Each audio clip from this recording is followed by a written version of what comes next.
আর তারপর সেই দিন রাতে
দরজাটা তো খোলা। বৌদি, বৌদি,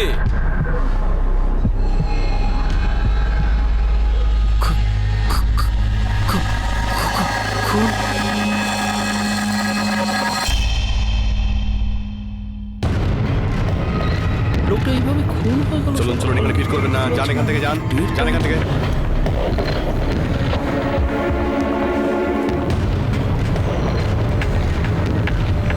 মাধব, ভেতরে চেক করো, বাড়ির বাকি লোক কোথায়। রাইট স্যার, চলো।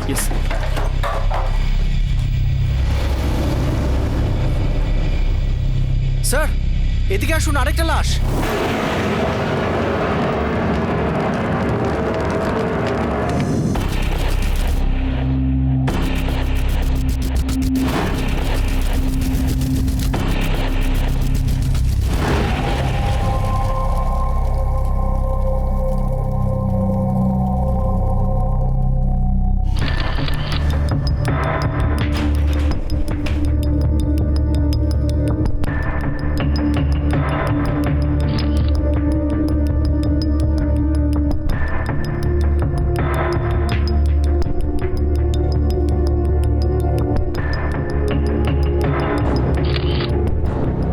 পুরো পরিবারের খুন করা হয়েছে, আর সব আঘাতই মাথায় করেছে। হামলা আচমকাই করা হয়েছে, কেউ কোনো প্রতিরোধ করার সুযোগ পায়নি।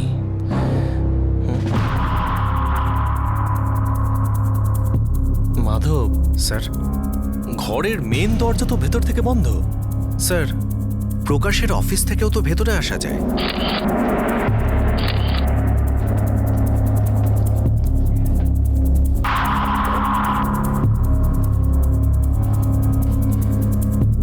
জোর করে ভেতরে প্রবেশের কোনো চিহ্ন নেই। হয়তো চেনা পরিচিত কেউ, স্যার। মাধব, লাশগুলো পোস্টমর্টমের জন্য পাঠিয়ে দাও। এটা আমাদের কেরিয়ারের সব থেকে বড় হত্যাকাণ্ড।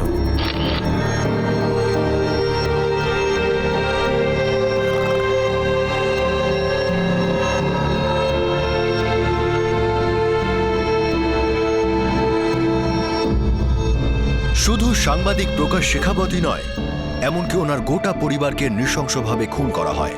এই ভয়ঙ্কর হত্যাকাণ্ড সেই রাতে হয় যখন শেখাবত পিডব্লিউডি ইঞ্জিনিয়ার উমেশ সিং এর ছেলের আসল অপহরণকারীদের ব্যাপারে পুলিশ কনফারেন্সে চ্যালেঞ্জ করেছিলেন। এখন প্রশ্ন এটাই উঠছিল যে আদৌ কি এই খুনগুলির ওই কিডন্যাপিং কেসের সঙ্গে কোনো সম্পর্ক ছিল নাকি নয়।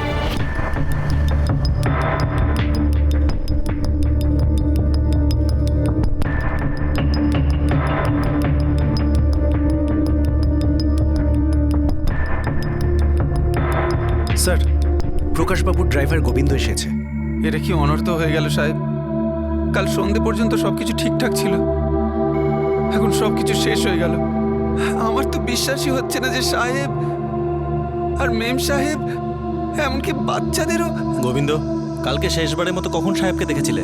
আপনাদের সাথে প্রেস কনফারেন্স শেষ হয়ে যেতেই সাহেব আমাকে বললেন, গোবিন্দ বাড়ি চল।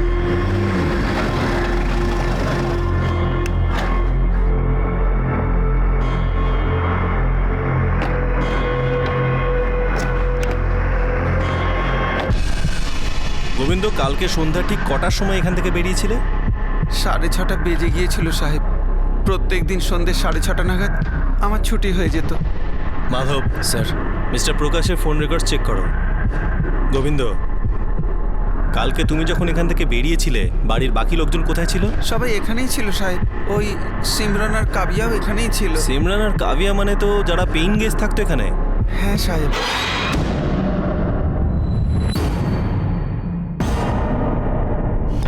মাধব, বাড়ির প্রত্যেকটা কোণা দেখো, হয়তো আরো লাশ খুঁজে পাবে। স্যার চলো।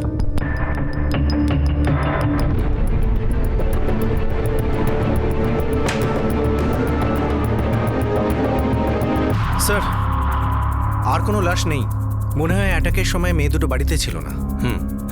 গোবিন্দ, এই দুটো মেয়ের কোনো ফোন নাম্বার আছে তোমার কাছে? না সাহেব, আমি শুধু এটুকুই জানি সাহেব যে ওদের বাড়ি ওই উমারিয়া গ্রামেতে।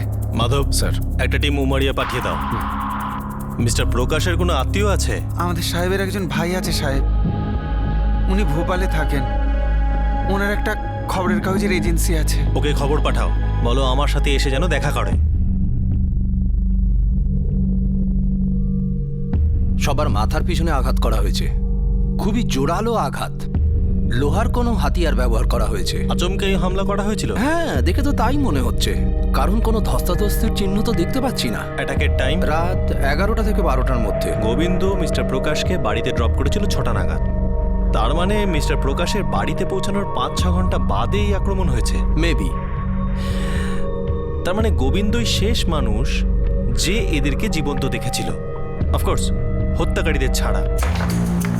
স্যার, সিমরান আর কাবিয়ার খোঁজ পাওয়া গেছে। 1 ঘন্টার মধ্যে পুলিশ স্টেশনে আসছে। Good job Madhav.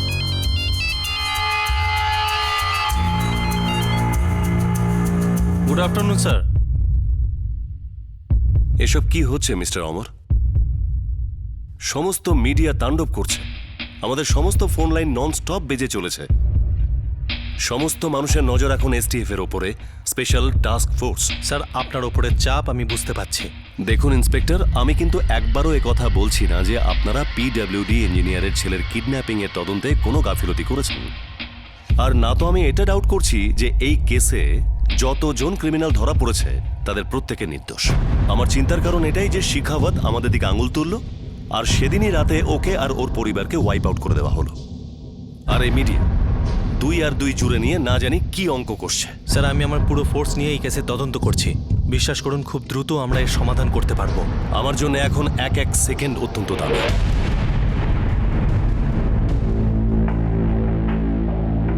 স্যার, আমরা কাল সন্ধ্যে 7টার সময় প্রকাশ আঙ্কেলের বাড়ি থেকে বেরিয়ে গেছিলাম। আমাদের 8টার সময় ট্রেন ছিল স্যার। তোমরা চলে যাওয়ার কয়েক ঘন্টা বাদেই শেখাওয়াত ফ্যামিলিকে খুন করা হলো। কাবিয়া, সিমরান, তোমরা দুজন বাড়ি যাওয়ার জন্য কালকে দিনটাই কেন বাঁচলে? স্যার, আমাদের এক্সাম কাল শেষ হয়েছে। আমরা আমাদের বাড়ি যাওয়ার জন্য অনেক আগে থেকেই টিকিট কেটে রেখে দিয়েছিলাম। আর প্রকাশ আঙ্কেল নিজে আমাদের ট্রেনের টিকিটের কনফার্মেশন করিয়েছিলেন স্যার। আপনি চাইলে টিকিট দেখতে পারেন।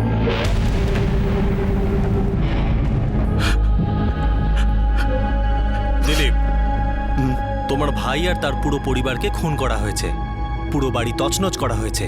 আমরা চাই যে তুমি গিয়ে আইডেন্টিফাই করো যে কি কি জিনিস চুরি হয়েছে। ইন্সপেক্টর সাহেব, আমি এখন বাড়ি থেকেই আসছি। প্রায় 4 লাখ টাকার ক্যাশ পাওয়া যাচ্ছে না, আর প্রায় 22 ভরির কাছাকাছি সোনা। তোমার ভাইয়ের কারোর সাথে কোনো শত্রুতা, বিশেষ করে এমন কেউ যার নজর এই সম্পত্তির ওপর ছিল? এমন অনেকেই আছে যারা দাদাকে পছন্দ করতো না ওনার সাংবাদিকতা স্টাইলটার জন্য, কিন্তু দাদা আমাকে কোনোদিন কোনো শত্রুর কথা সেভাবে বলেননি। হ্যাঁ, এটুকু বলেছিলেন যে নানা হুমকি পান, আর খুব ডেঞ্জারাস লাইফ ছিল ওটা। হতে পারে এই চুরিটা আমাদের চোখে ধুলো দিতে করা হয়েছে, কিংবা আসল উদ্দেশ্যকে লুকানোর জন্য।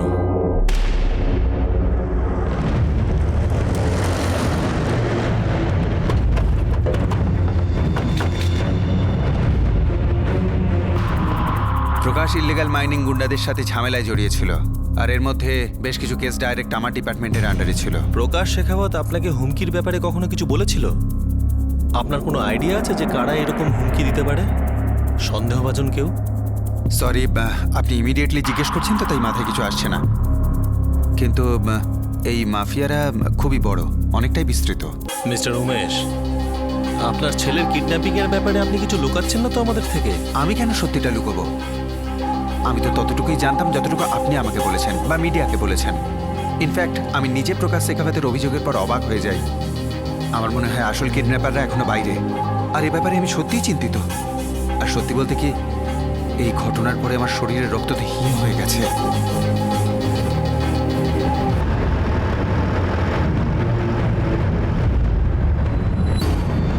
যারা গ্রেপ্তার হয়েছে তারা কি আসল অপরাধী? আমার ডাউট আছে স্যার। স্যার, এসটিএফ খুব তাড়াতাড়ি সোকল কিডন্যাপারদের কথা মেনে নিল। আর ভুলবেন না, এই কেসে একবার আমার বিরুদ্ধেও অভিযোগ উঠেছিল। কেন ডিআইজি স্যার? প্রকাশ শেখাবত আর তার পরিবারের খুন হওয়ায় মিডিয়া প্রায় আগুন জ্বালিয়ে দিয়েছিল। চিন্তা আর চাপের মুখে দাঁড়িয়ে থাকা পুলিশ সঠিকভাবে নিজেদের ভারসাম্য বজায় রাখতে পারছিল না। তার উপর শেখাবতের তোলা অভিযোগ গোদের উপর বিস্ফোরণ মতো ছিল যে পিডব্লিউডি ইঞ্জিনিয়ারের ছেলের আসল কিডন্যাপাররা এখনো স্বাধীন ঘুরে বেড়াচ্ছে আর কোনো অন্ধকূপের মধ্যে ওঁত পেতে বসে আছে। স্যার স্যার প্রকাশবাবুর সেলফোনের সব নাম্বারগুলো স্ক্যান করা হয়েছে। বিকেল থেকে খুন হওয়া পর্যন্ত সব নাম্বারে আমি ফোন করেছি, সবাই ক্লিন। মাধব, মিস্টার উমেশ সিং এর ছেলের কিডন্যাপারদের সাথে আমি কথা বলতে চাই, 4 জনের সাথে।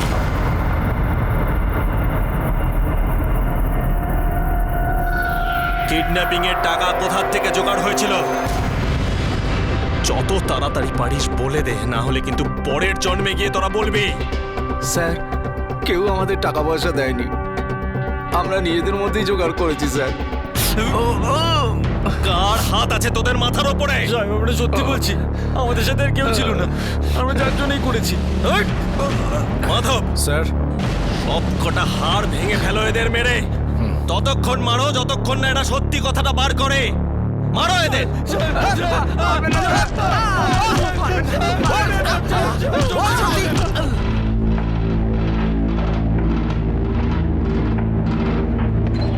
স্যার, ওদের মুখ থেকে কথা বের করার অনেক চেষ্টা করলাম, নতুন কিছু পেলাম না। স্যার, মনে হয় প্রকাশবাবু প্রেস কনফারেন্সে যে স্টেটমেন্ট দিয়েছিলেন সেটাকে আমরা একটু বেশি গুরুত্ব দিচ্ছি। পুরো তদন্ত সেটাকে মাথায় রেখেই করছি আমরা। হতে পারে এই খুনটা প্রকাশবাবুর কোনো অ্যাক্টিভিটিস বা কিডন্যাপিং এর সাথে জড়িত নয়, একটা পরিষ্কার ডাকাতির কেস। এটা হতে পারে মাধব, কিন্তু এখনো পর্যন্ত আমাদের হাতে এমন কোনো প্রমাণ নেই যেটা প্রমাণ করে প্রকাশবাবুর অ্যাক্টিভিটিসের সাথে এই খুনের সম্পর্ক আছে। স্যার, আমি প্রকাশবাবুর সেলফোন রেকর্ড চেক করেছি, একটা নাম্বার থেকেই 6টা মিস কল ছিল, 7টা থেকে 7:20 মধ্যে। কার নম্বর এটা?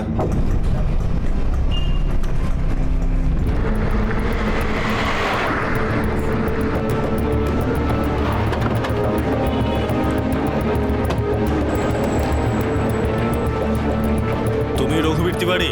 হ্যাঁ, আমার নামই রঘুবীর তিওয়ারি। কি হয়েছে বলুন? 2808543210 তোমার নাম্বার? না স্যার, আমার নম্বর তো 2896325018। 2808543210। এই নম্বরে সিম কার্ড তোমার নামে রেজিস্টার্ড। এই দেখো।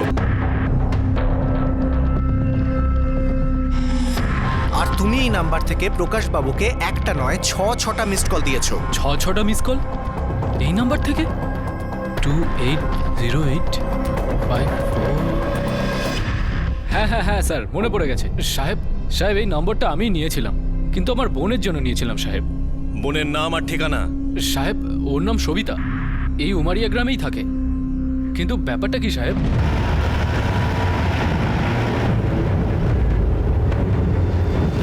মাধব, কি মনে হয় এই সবিতার কোনো প্রকাশ শেখাওয়াতের সাথে কানেকশন বার হবে না? মানে অ্যাফেয়ার টাইপের কিছু? স্যার, প্রকাশবাবুকে আমি বহুদিন ধরে চিনি, ওনার বেশ কিছু আর্টিকেলসও পড়েছি আমি। ওনার ট্র্যাক রেকর্ডও বেশ ভালো। উনি খুব গরিব ঘরে ছেলে ছিলেন, খুব কষ্ট করে বড় হয়েছেন। আমার মনে হয় না ওনার মতো একজন সাংবাদিক কোনো অ্যাফেয়ার ট্যাফেয়ারে জড়িয়ে পড়বেন। সম্মানটাই তো বড় কথা স্যার।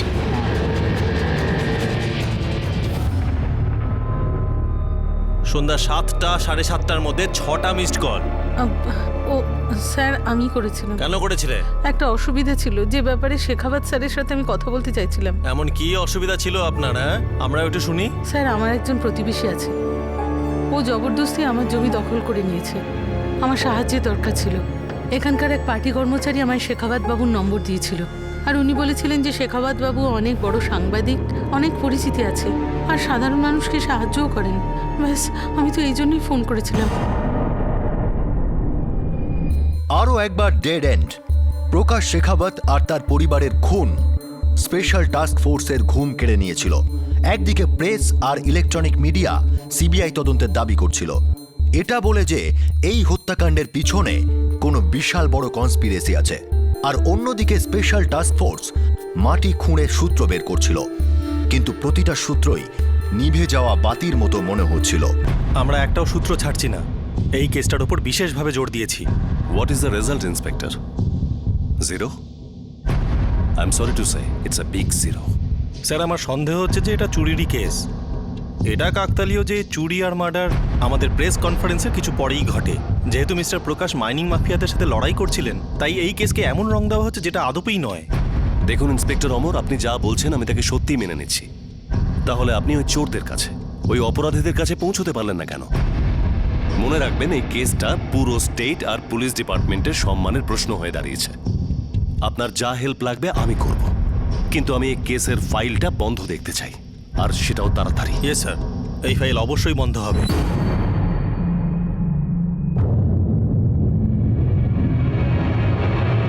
দেখো গোবিন্দ, মামলা খুবই জটিল হয়ে উঠেছে।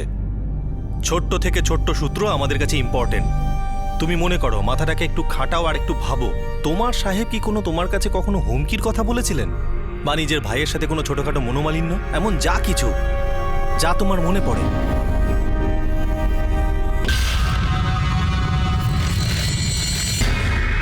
না সাহেব, না। আমার সাহেবের তো নিজের ভাইয়ের সাথে খুব ভালো সম্পর্ক ছিল সাহেব, কখনো কিচ্ছু হয়নি। আমার সাহেবই তো ওনাকে সব কিছু করে দিয়েছিল, ওনার ব্যবসা, ওনার বাড়ি, সব কিছু। আর অন্য কোনো হুমকির কথা? সাহেব, সত্যি বলবো, আমার সাহেব খুব কম কথা বলতেন। আমি তো ছিলাম মামুলি একজন ড্রাইভার, তাই আমার সাথে হ্যাঁ বা নাতেই কথা বলতেন সাহেব। মাধব স্যার, মিস্টার প্রকাশের ভাই দিলীপকে আবার ডাকো। ইন্সপেক্টর সাহেব, প্রকাশ দা খুব খারাপ অবস্থার মধ্যে দিয়ে কাটিয়েছিলেন, খুব কষ্ট করে উপরে উঠেছিলেন। এই সাংবাদিকতা ওনার শুধু পেশাই ছিল না, ওনার নেশা ছিল। এই নেশা ওনাকে অনেক কিছু দিয়েছিল দিলীপ, বাড়ি, সেভিংস। ওনার এই সম্পত্তির উপর কারো না কারো নজর নিশ্চয়ই ছিল। যদি থেকেও থাকে তো আমি সেই ব্যাপারে কিছু বলতে পারবো না ইন্সপেক্টর সাহেব, কেননা প্রকাশ দা এসব কথা আমার সাথে শেয়ার করতেন না। তোমার দাদা নিজের টাকা পয়সার ব্যাপারে কারোর সাথে তো কথা বলে থাকবে নিশ্চয়ই। কাউকে কোনো লোন দিয়েছিল, বা লোন নিয়েছিল, বা কোনো জমির ডিলিং? না ইন্সপেক্টর সাহেব। দিলীপ, তোমার দাদার বাড়িতে যে মারাত্মক হামলা হয়েছে, তাতে হামলাকারীরা ভাঙচুর করে জোর করে বাড়িতে ঢোকেনি, বরং তারা তোমার দাদার পরিচিতই ছিল। সরি ইন্সপেক্টর সাহেব, আমি এই ব্যাপারে আপনাকে কোনো সাহায্য করতে পারবো না। তোমার দাদার অ্যাকাউন্ট কোন ব্যাংকে আছে, কতগুলো অ্যাকাউন্ট আছে সেটা জানো? হ্যাঁ জানি, ওনার 3টে অ্যাকাউন্ট আছে। এক্সেলেন্ট। মাধব স্যার, তুমি ওনার সাথে যাও। ওকে। আমার এই 3টে অ্যাকাউন্টের ডিটেলস চাই, সমস্ত ট্রানজাকশন। আমরা কোনো না কোনো সূত্র নিশ্চয়ই পাবো।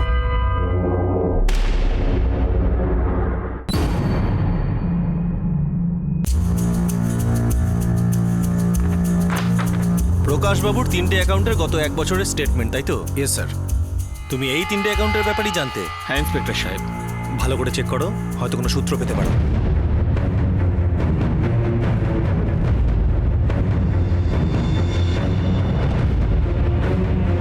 স্যার, এই ট্রানজ্যাকশনটা দেখুন, কিছু গন্ডগোল আছে।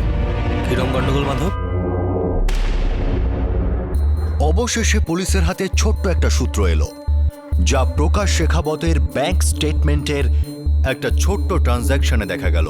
কিন্তু এই কেস অনুযায়ী এই সূত্রটি স্পেশাল টাস্ক ফোর্সের কাছে সবচেয়ে স্পেশাল সূত্র হিসাবে প্রমাণিত হলো। স্যার, 28শে ফেব্রুয়ারি প্রকাশবাবুর ফ্যামিলিকে খুন করা হয়, রাইট স্যার? রাইট। স্যার, এই দেখুন, 2রা মার্চ ওনার এটিএম দিয়ে 25,000 টাকা তোলা হয়। তার মানে এটিএম কার্ড কেউ হাতে পেয়েছে, আর পিন নাম্বারও। তার মানে ওই ব্যক্তি ফ্যামিলির খুব ঘনিষ্ঠ, কারণ এমনিতে তো কেউ কাউকে পিন নাম্বার জানায় না। এটিএম এর ব্রাঞ্চ কোনটা? Umaria main branch. ট্রানজাকশনের সময় বিকেল 4:30। Excellent job Madhab. এবার যদি এই ব্যাংকের কাছ থেকে আমরা সিসিটিভি ফুটেজ পেয়ে যাই, তাহলে বুঝবে তদন্ত একেবারে শেষ পর্যায়ে। 2nd March 4:30 PM, main branch. Alright sir. আমি এই সিসিটিভি ফুটেজটা আপনার পুলিশ স্টেশনে এক্ষুনি পাঠিয়ে দিচ্ছি স্যার। Yes sir.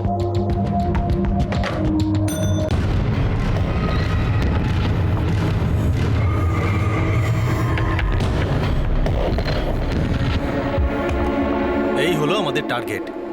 যে টুপি আর চশমার আড়ালে নিজেকে গোপন করছে।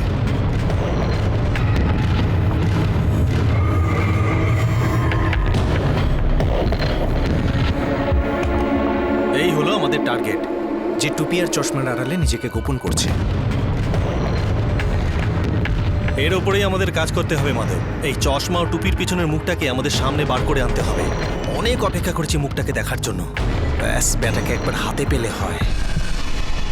স্যার, আমাদের কাছে এমন একটা সফটওয়্যার আছে যার সাহায্যে আমরা এই টুপি আর এই চশমা দুটোই ছবির থেকে আলাদা করতে পারি। আর তারপর আপনি হয়তো এই চেহারাটা চিনেও ফেলতে পারেন। কত সময় লাগবে? স্যার, আগে শুরু তো করি। Sir, just give me few minutes please.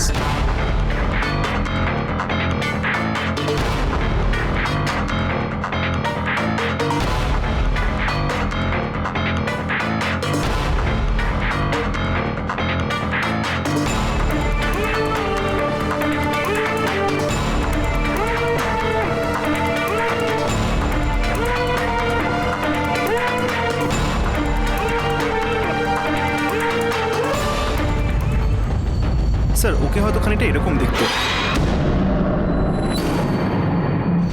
Madhav, এই বেটা ড্রাইভার আমাদের ভালোই ঘোল খাইয়েছে। অনেক দূর ঘোরালো দেখছি।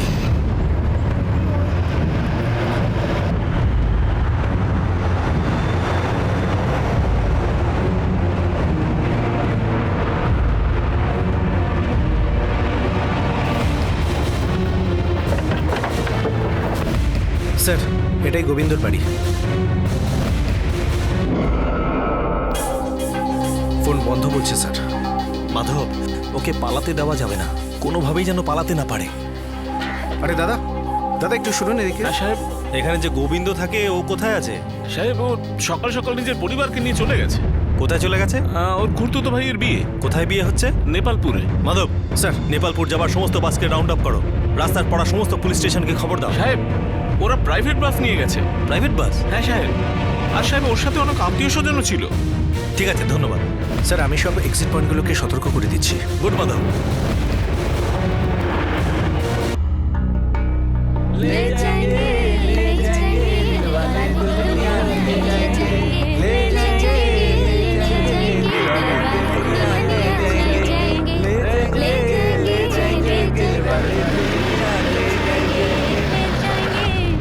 হ্যাঁ স্যার, আমরা সব কিছু চেক করছি। হ্যাঁ, এই ওই গাড়িটা চেক হয়ে গেছে, ছেড়ে দে। লাইসেন্স আছে? হ্যাঁ স্যার, আছে। টিকিটে কি আছে? দাঁড়া, এদিকে আয়। দাঁড়া দাঁড়া দাঁড়া।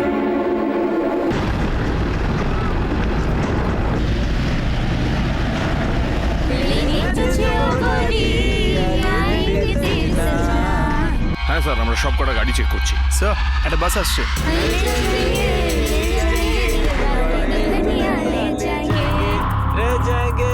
रह जाएंगे देखने वाले देखते रह जाएंगे।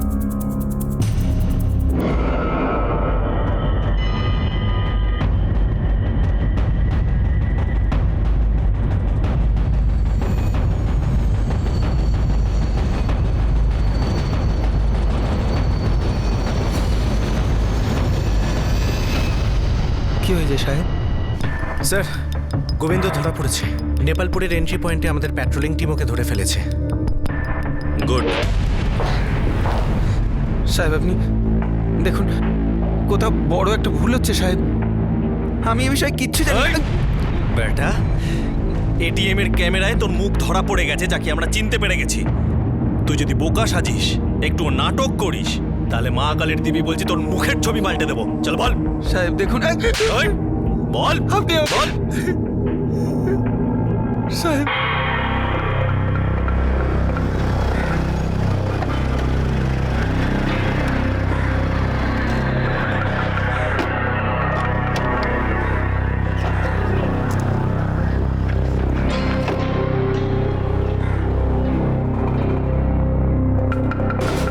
ম্যাম সাহেব, সাহেবের টিফিন। গোবিন্দ কিছু বলবে? হ্যাঁ ম্যাডাম, মানে যদি আপনার আপত্তি না থাকে তো আজ রাত্রে সাহেবের অফিসে শুতে পারি আমি। কাল সকালে এক আত্মীয়কে আনতে ভোপাল স্টেশনে যেতে হবে। কি যে বলো গোবিন্দ, এতে অসুবিধার কি আছে? তুমি তো বাড়িরই লোক, হলে মাদুর রাখা আছে, নিয়ে নাও। আচ্ছা ম্যাম সাহেব, আমি সাহেবের বাড়িতে চুরি করার প্ল্যান করেছিলাম। মালিকের বাড়িতে কেন চুরি করতে চাইছিলি? তাও সেই বাড়ির যার কিনা তুই এতদিন সেবা করেছিলি। সেবা তো প্রচুর করেছি সাহেব, কিন্তু লাভ বেশি হয়নি। টাকার বড় অভাব চলছিল সাহেব, দেনার দায় ডুবে যাচ্ছিলাম। খুড়তুতো ভাইয়ের বিয়ে ছিল, ওকেও টাকা দেবার ছিল, সেই জন্য আমি চুরিটা করি। অনেক দিন আগে থেকেই এর প্রস্তুতিটা শুরু। কেন চুরি করতে চাইছিলি? তাও সেই বাড়ির যার কিনা তুই এতদিন সেবা করেছিলি। সেবা তো প্রচুর করেছি সাহেব, কিন্তু লাভ বেশি হয়নি। টাকার বড় অভাব চলছিল সাহেব, দেনার দায় ডুবে যাচ্ছিলাম। খুড়তুতো ভাইয়ের বিয়ে ছিল, ওকেও টাকা দেবার ছিল, সেই জন্য আমি চুরিটা করি। অনেক দিন আগে থেকেই এর প্রস্তুতিটা শুরু করেছিলাম আমি।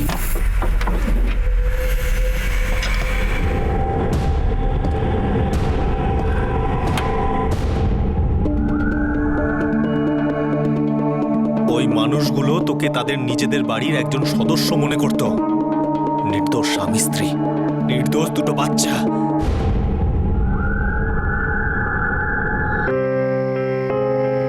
এবার আমরা আসি। ছুটি পেলে আসিস কিন্তু, তোরা বাড়ি গিয়ে আবার আমাদের ভুলে যাস না যেন। তোমাদের ছাড়া বড় একা একা লাগবে।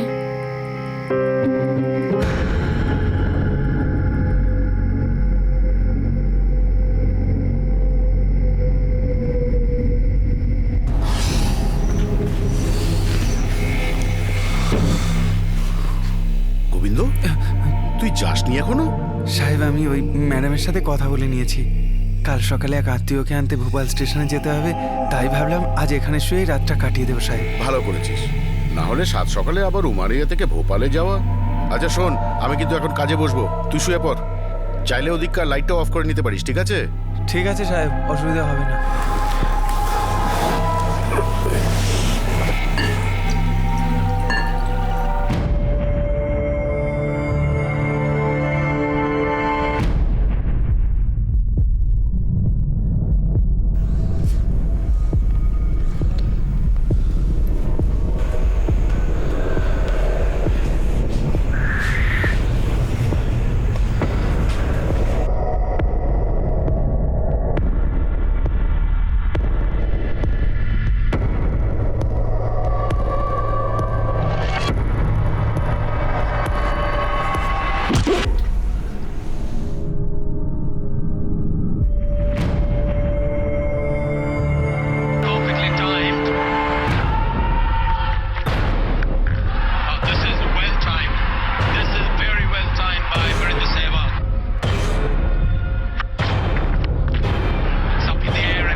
অনেক বছর ধরে এই পরিবারের জন্য কাজ করেছিলাম সাহেব, হাতের মুঠোর মধ্যে ছিল সব।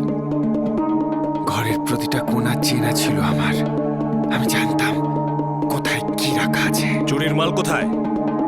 আর ওই স্প্যানারটাই বা কোথায়, যা দিয়ে তুই খুন করেছিলি?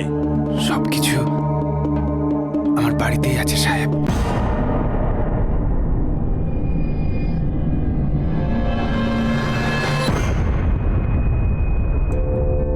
স্যার, আমরা চুরির মাল উদ্ধার করতে পেরেছি, বিশেষ করে গয়না।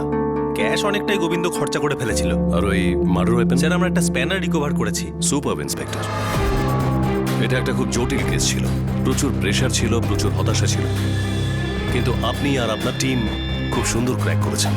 এই কেসটার ফাইল ক্লোজ করেছেন আপনি। Good job inspector Amar Saxena. All the best. Thank you sir. Prakash Shekhawat আর তার পুরো পরিবারের খুন একজন চাকরের লোভের পরিণতি ছিল। প্রকাশ শেখাবতের ড্রাইভার গোবিন্দ, যার না তো পিডব্লিউডি ইঞ্জিনিয়ারের ছেলের অপহরণের সঙ্গে কোনো যোগ ছিল, না তো মাইনিং মাফিয়াদের সঙ্গে কোনো লিঙ্কস। ওর সম্পর্ক শুধু ছিল নিজের মালিকের ফিনান্সিয়াল ডিটেইলের সঙ্গে, যা বহুদিন ধরে ও পেতে চাইছিল। ওর মাথায় এই কথাটা বসে গিয়েছিল যে প্রকাশ শেখাবতের সম্পত্তি দখল করে ও নিজের জীবন আরামে কাটাতে পারবে। খুব বুদ্ধি খাটিয়ে ও সেই মুহূর্তের জন্য অপেক্ষা করছিল যখন ওকে সন্দেহ করার কোনো কারণই না থাকে। ও এমন সময় শেখাবত পরিবারের উপর আক্রমণ করল যখন ও জানত যে তদন্ত যে কোনো দিকে মোড় নিতে পারে। কিন্তু আরও একবার পুলিশ এই চালাক আর নৃশংস খুনির থেকে এক ধাপ এগিয়ে গেল। গোবিন্দ কোনোদিন স্বপ্নেও ভাবতে পারেনি যে পুলিশ সূত্রের জন্য যে কোনো স্থানে পৌঁছতে পারে, যা অবশেষে তারা একটা এটিএম ট্রানজ্যাকশন থেকে পেয়ে যায়। এই কেসে স্পেশাল টাস্ক ফোর্সের টিমকে তাদের অসাধারণ পারফরমেন্সের জন্য মধ্যপ্রদেশ সরকার পুরস্কারের কথা ঘোষণা করে। কিন্তু কিছু রহস্যময় প্রশ্ন এখনো মাঝে মাঝে উঁকি দিচ্ছিল। পিডব্লিউডি ইঞ্জিনিয়ারের ছেলের অপহরণ কাণ্ডে প্রকাশ শেখাবতকে বদনাম করার চক্রান্ত কে করেছিল? প্রকাশ শেখাবত এই কিডন্যাপিং কেসের তদন্ত নিয়ে এতটা অসন্তুষ্ট কেন ছিলেন? মিডিয়ার একটা অংশ এখনো এই কথাটা বিশ্বাস করে যে অনেক বড় একটা কনস্পিরেসি ইনভলভ আছে এই কেসটায়। ওনাদের বক্তব্য হলো যে পিডব্লিউডি ইঞ্জিনিয়ারের ছেলের অপহরণ কাণ্ড আর প্রকাশ শেখাবতের পরিবারের খুনের কেসের মধ্যে পুলিশের তদন্ত একদম সঠিক ছিল না, সন্দেহজনক ছিল। ওনারা একটা উচ্চ পর্যায়ের তদন্ত দাবি করছেন। আপনাদের সাথে আবার দেখা হবে, ততক্ষণ সব সময়ের জন্য নিজের খেয়াল রাখুন, সুরক্ষিত থাকুন। জয় হিন্দ।